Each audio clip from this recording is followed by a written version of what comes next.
What's this? A diary. First aid kit. That's sure to come in handy.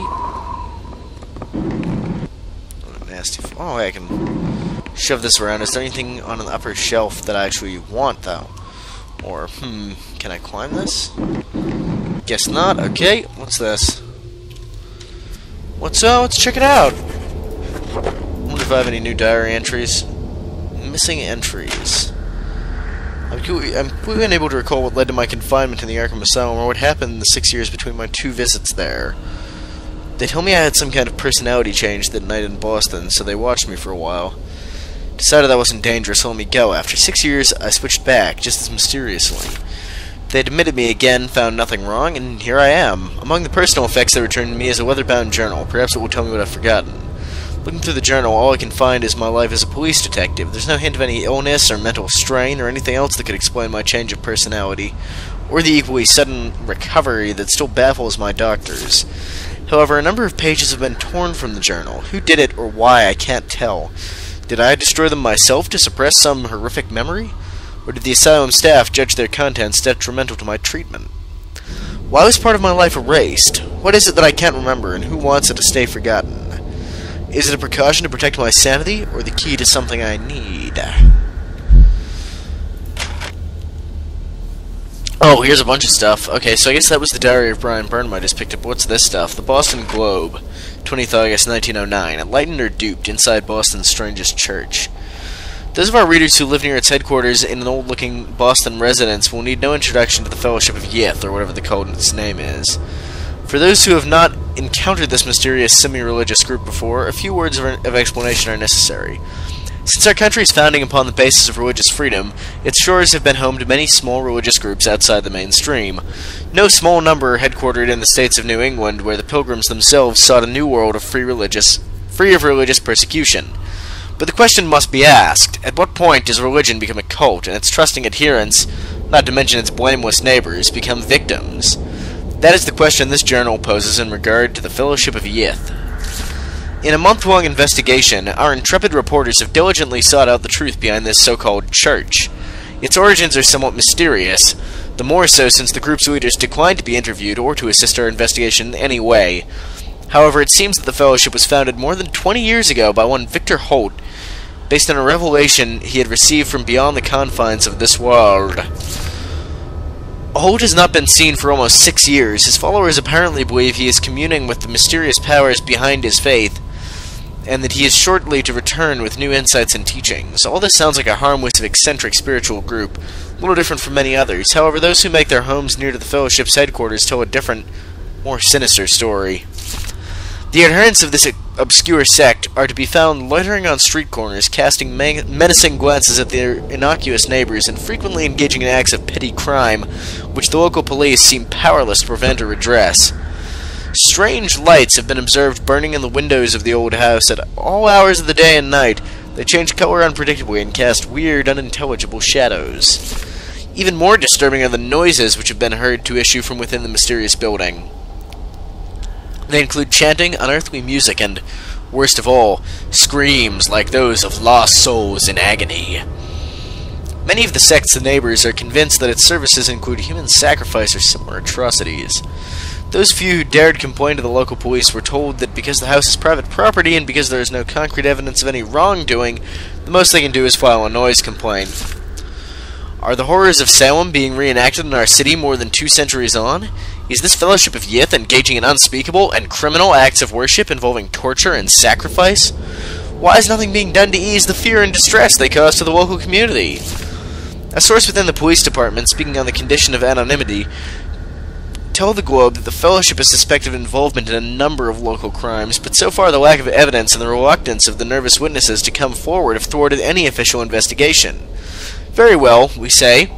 Where the police cannot or will not investigate, the Globe shall continue to act in the interests of Boston's citizens, fearlessly exposing the truth about this so-called church and its followers. Our findings will be published in these pages over the following months, so that all may know the truth. Editor's note.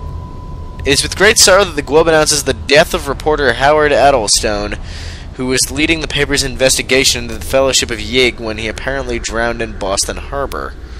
The coroner has ruled his death as suicide. Our condolences go out to his family. Oh yeah, suicide. That seems likely. There's certainly no way he was drowned by the cultists. Not even remotely. A lot of reading to do in this game. Oh, sorry. Oh, get the hiccups now. Fuck! Arkham Oh, shit. One moment. Arkham Advertiser, 6th February 1922. Grocery store robbed. Manager missing. Oh, fuck's sake. Thieves have robbed the First National grocery store in Innsmouth, breaking down the door and forcing open the cash register. The newly appointed manager, Mr. Brian Burnham, has been missing since shortly before the robbery. This is a very disturbing turn of events, said Mr. Arthur Anderson, First National's regional manager from his Arkham office. This branch is only recently opened, and First National Grocery had high hopes for its success, given the general lack of modern stores and amenities in Innsmouth. The robbery is a definite setback, and more worrying still is the fact that the branch manager remains unaccounted for. Innsmouth authorities could not be reached for comment.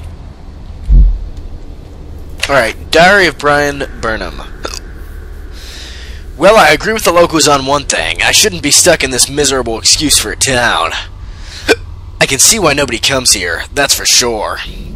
Another slow day at the store. At first I thought people were staying away because First National isn't local, but I haven't seen anyone go in any of the other stores either. Come to that, I haven't seen the other stores open for business. This place is deader than dead. Still, it won't be long before I'm out of here. Before we're both out of here. She's the one good thing about Innsmouth. We'll bust open Old Man Waite's safe, take a car, and then it's New York City. Bright lights, nightlife, everything. I'll show her all of it. Well, he clearly performed the robbery. So that's one mystery solved. It looks like a diary. It's gotta have some clues. I just read it. No further thoughts? Okay, so I'm not getting out of the way I came in here. There's gotta be another way out. Oh wait, maybe I can. No, I'm not gonna be able to, because you need the handle to open it, so I don't have that anymore.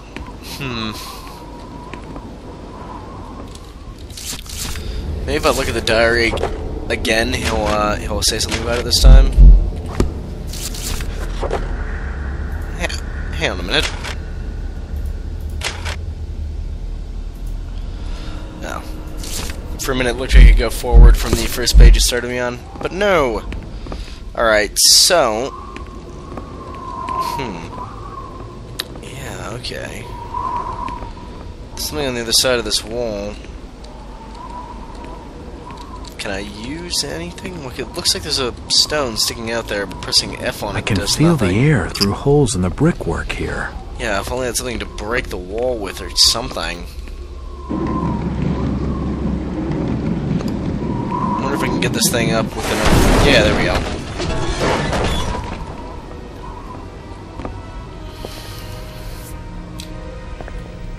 Okay. Bones.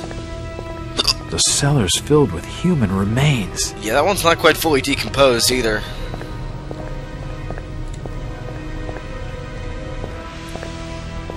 Where am I? That must be the street.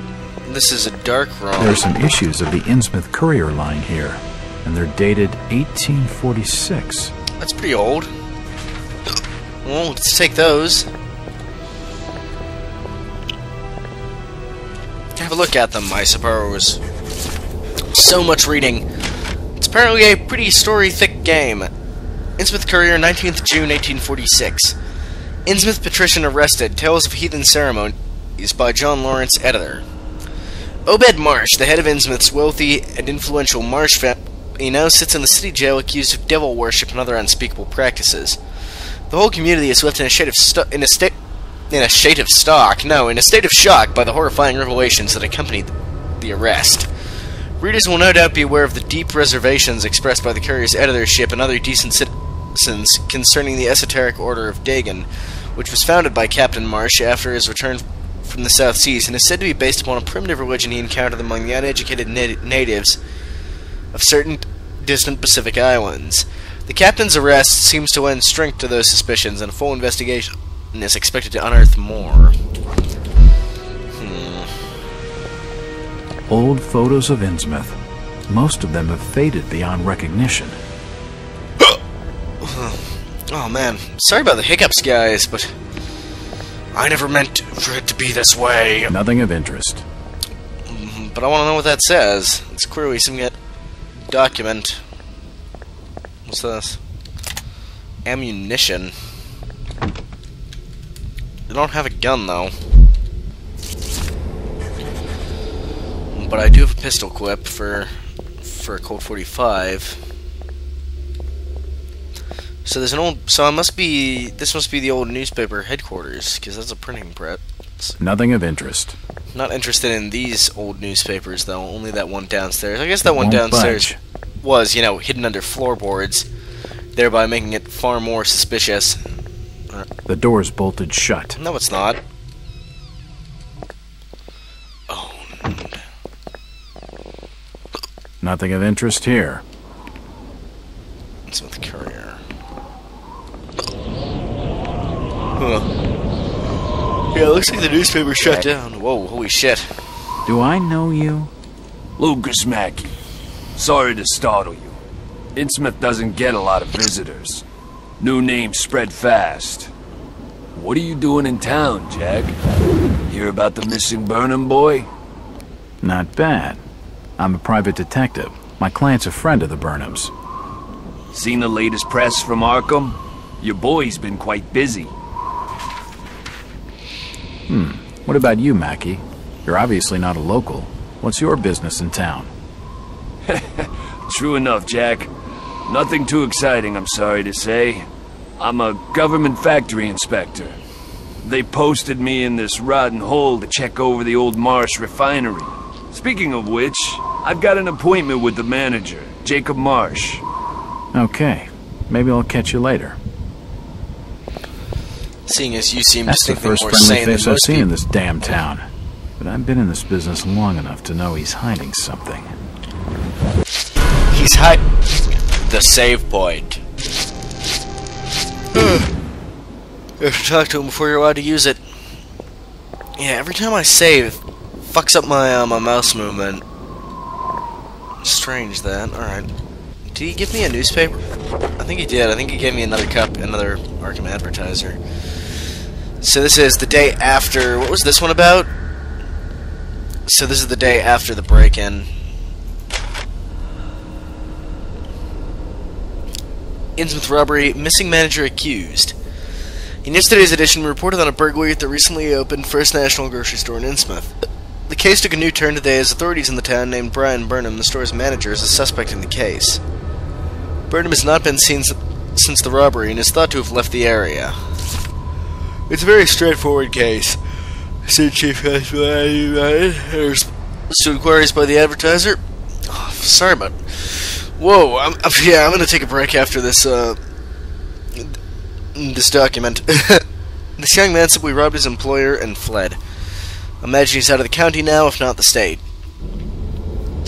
The Chief Constable dismissed concerns expressed by First National Grocery's regional manager, Mr. Arthur Anderson, that Burnham may have been kidnapped or injured. And yeah, it sets my mouse sensitivity to over 9,000 every time I save. Anyway, I'm gonna call that apart for now, guys. Deal with my hiccups and yawning and other nastiness that's making this difficult, and hopefully the next part will be a tad smoother.